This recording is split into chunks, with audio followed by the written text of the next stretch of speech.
Gerry, because you have such a broad experience in this space, I wonder, I'm going to date myself, why are we still, as a sales community, leveraging 1985 Excel spreadsheets as a way to do value selling? Yeah. Well, I think there's a lot of reasons for that. Excel is kind of a stopgap path of least resistance for a lot of business decision making. It's a bad model for this particular idea. I mean, on the one hand, it's okay if you're going to do your web widget, you're just going to do one-off projects in terms of supporting one deal, on a one-off basis.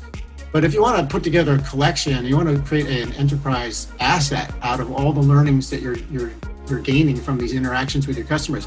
In the course of doing a business value case analysis, you're learning a lot of the intricate details of the inner workings of your customer's business.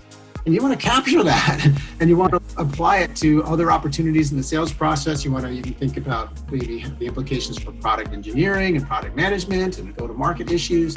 There's a lot of learning. It's a treasure trove of information and insight into your customer businesses.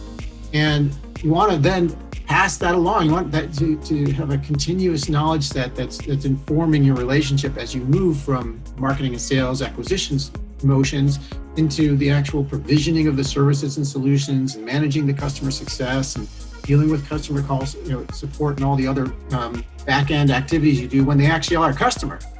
So the Excel issue is it's sort of a stopgap. It works on a one-off basis, but it really does not provide the knowledge base that you want to think about more collectively managing individual relationships and then helping each of those relationships benefit from the collective wisdom and learning of all of your customers. Right?